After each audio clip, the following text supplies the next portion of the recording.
Are you ready to navigate the new way to work? Forbes Books presents Dare to Care in the Workplace with Kathleen Quinn Botaw. Here's Kathleen.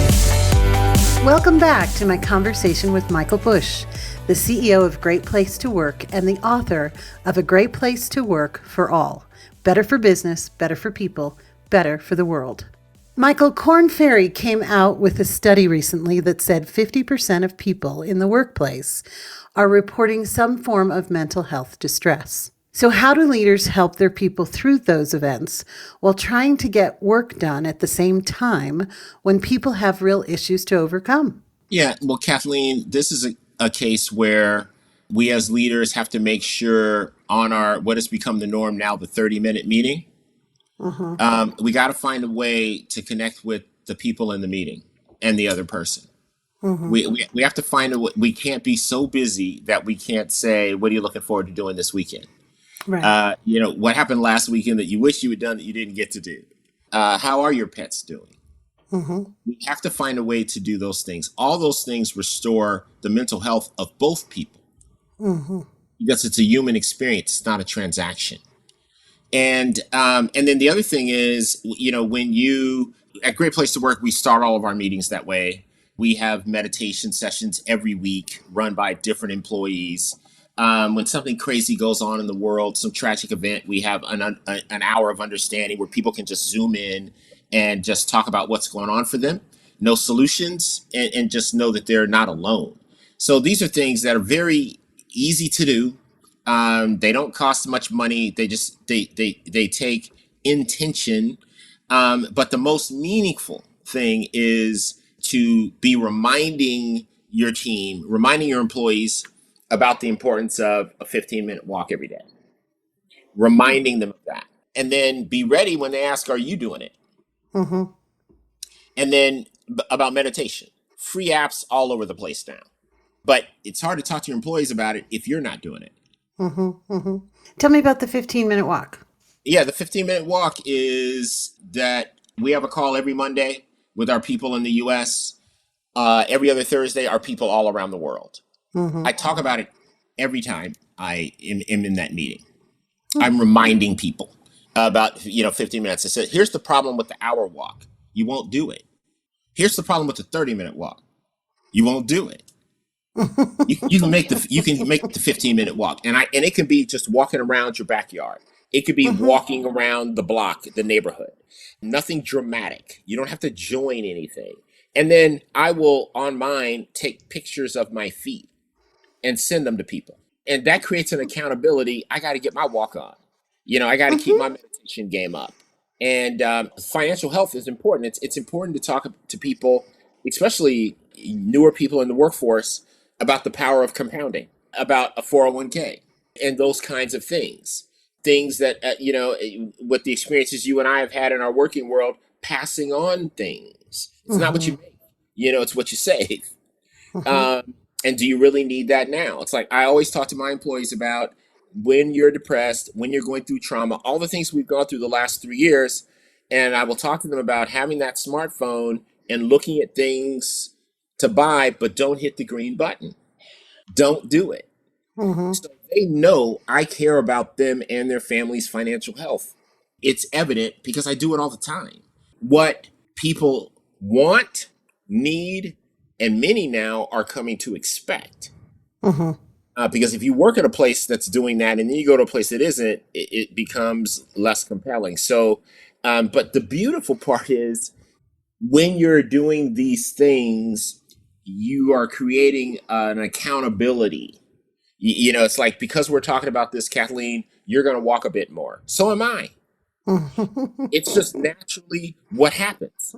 And so this is the work of a leader. We are defining leadership right now. Of course, you're managing to, get projects done on time. Of course, you've got fiscal targets to hit. Of course, you've got costs to reduce. Of course, you've got revenue targets that you have to hit. That's management. But we're talking about how to get those things done while inspiring a lot of people by listening to them in a deep way, by speaking to them in a respectful way, linking their work to the purpose of the organization, by developing them and knowing what they're hoping to accomplish in the next 4 to 6 months, and having reminders set up so we can talk to them about whether they're doing those things or not, and letting someone know that if they don't improve, they're not going to be here long. Um, and giving them some suggestions on what it is that they can do. And when you are leading this way, feels like a change, feels like more work, but it's actually less work in the long run because your people are going to start improving their performance. And so then now you have more time to do other things, because you're not dealing with people who are uninspired. So you quickly get the benefit from these changes if you have the courage Right. to make these changes. Yes, and caring enough to have the fierce conversations that might be hard, but that's what leadership is, having those conversations that help people improve their life, not just their work, and help them get to their next level of success, however they define it, which it's really about how they define it. I find that a lot of people they want to hold on to their employees. They think they're theirs. Yeah. But the best leaders set them free. Yeah. Yeah. And they're afraid to set them free sometimes. But it is the best thing they can do for them, don't you think? I do. It's, I got a lot of people that I manage, and in the real world, there's a couple of people, let's face it, that if they left, it doesn't really ruin your day. And then there's a couple of people who, if they left, it can destroy your day. And so we're all like that. And so the key is making sure those people who are really important, what are you doing to make sure they know it? So I have handwritten notes that I write, to take the time to try and find a personal way of letting people know, how important they are. And I try and make sure that the people that I wouldn't be disappointed, somehow know what they need to do to kind of move up to, another level of proficiency. But I'm always trying to create something that is like a magnet that it's attracting them. I want to make it hard for you emotionally to leave. Because it's a relationship. You're having an experience here that is far different than, the best compliment is somebody goes, look, this is the best place I've ever worked. That's the best compliment a leader can get. And that's what I want to be true, for sure. That's where my ego definitely is alive. I want that to be true. And that everybody has that feeling. But I know it's up to me. It's up to me. It's up to me and how I lead my executive team. It's up to how my executive team leads the next level below them, and so on. Yes. And I'm going to drive a lot of that. All I have to do to know what I need to do to create a better experience for the people who work in our organization is look in the mirror. Absolutely. It's right there. And then be honest with myself that, there's like 10 things. I just had this review done through a Hogan assessment tool. And great tool. And so I got, all my feedback. So there were like, 9 areas that, hey, these are some things that you probably can work on. And I took a look at them and talked to the person who shared the data with me.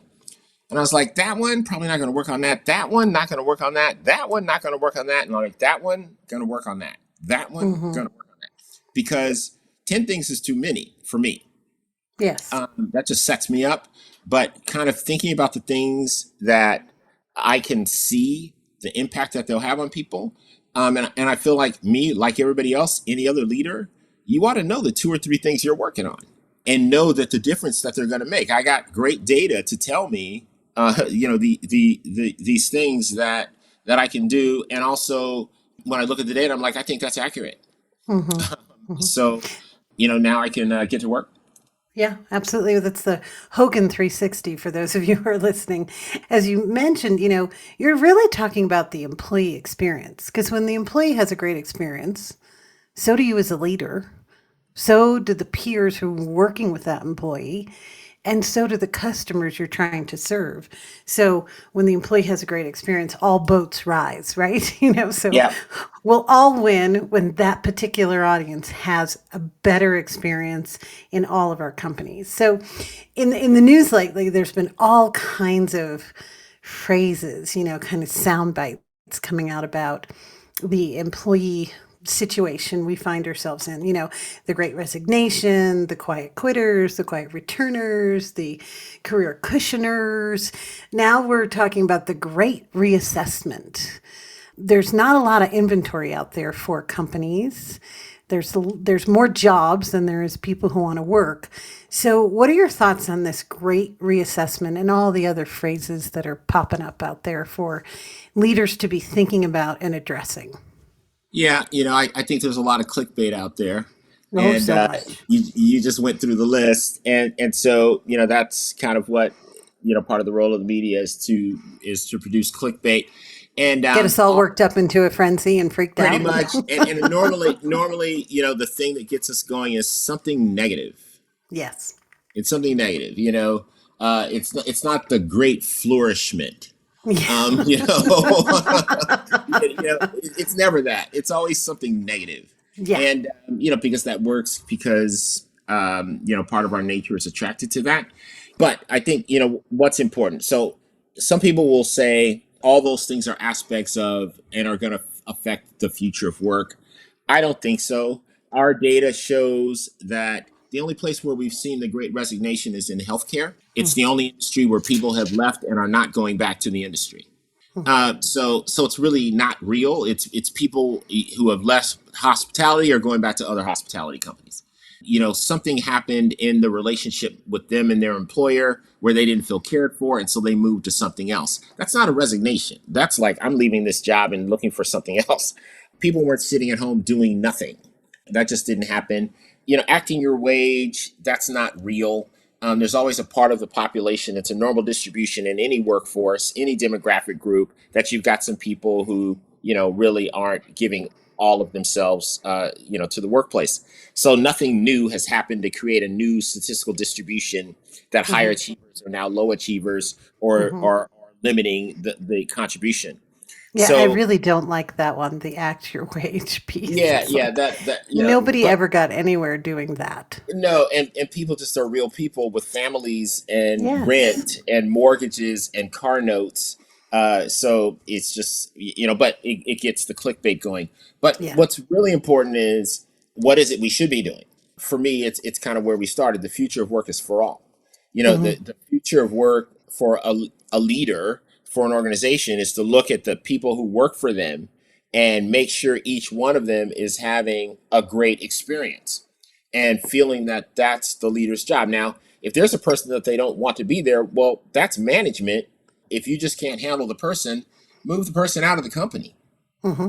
But beyond that, everybody on the team is somebody who you should be building. You should be inspiring. You should be giving feedback to, and on all those kinds of things.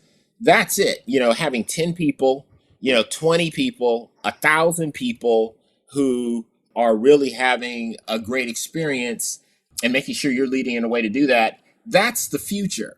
Because with the headwinds that we're facing, Yes. you still have to increase your profitability. You still have to increase your market share. Hmm. You still have to improve your CSAT score, your customer satisfaction score. Hmm. You still have to innovate and do new things in a new and different way. And you have to decrease your carbon footprint. Those things mean you have to do more and be better and smarter. That means if you got 10 people working for you, they all have to be working in a way that's better than last year or Yes. the year before. That's the challenge. If you don't, your organization is going to get smaller. Hmm. It's as simple as that. So that's the mathematics of why this change is needed and why it's for all. Yes. It's a wonderful, for all is really, I really believe that the sum of us is stronger than any one of us to my core. And, we're going to be, as you said, and you stated, there's some change a coming, right? How do we support our people through the changes coming? There's going to be an economic change and some more challenges. And how do we support them through that when there's so much fear? Yeah, I think data really, really helps because data is rooted in reality. So let's say that you're working in the US right now and you have fear of inflation. Where we've got inflation, I don't know what you want to believe, but let's call it between 5 and 7%. Yeah. You can kind of pick your number, and I think it might have peaked at 7.1%, but who knows? And then you can look at a country like Argentina Hmm. that celebrated a World Cup victory, and the people are feeling great, where inflation's 94%. And you can actually look at what happens when inflation is 94%. Wow. Look at what happens in terms of the number of unemployed people. Hmm. Look at the institutions and educational institutions that start to have to shut down. Hmm. Look at what happens to a family's economic resources along that journey. Look at what happens when you can't get medicine and things like Hmm. that. So I think there is real data in the world on what happens when there's inflation. So you don't have to speculate. It's about talking about these things, getting informed about these things. Is the U.S. gonna have something like that? No. It's not gonna be that. But are people gonna pay more for a loaf of bread a year from now than they're paying today? Yes, Yep. Yep. and so on. Hmm. So these are real things. So I think anybody who's not talking to their employees about things like not spending money, things like I don't wouldn't be investing in cryptocurrency.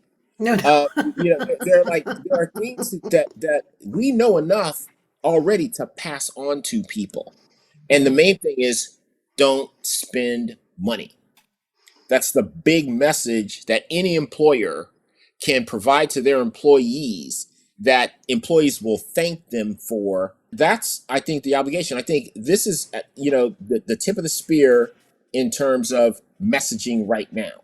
It's Right. don't spend money. Do you have to have that thing? Hmm. And helping people there, great lesson, great gift to give people. And then next, yeah, I would move to physical and mental health. But right now, it's about financial health. Yes, absolutely.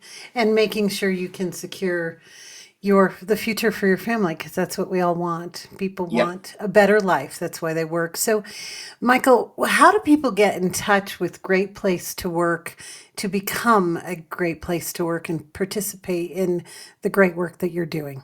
Yeah, they can come to our website, greatplacetowork.com, and take a look at the things that we do. And there's like one button to click if you're interested in your organization becoming a certified great place to work. And then somebody will reach out and contact you and talk to you about how we make this happen. And it starts with surveying your employees.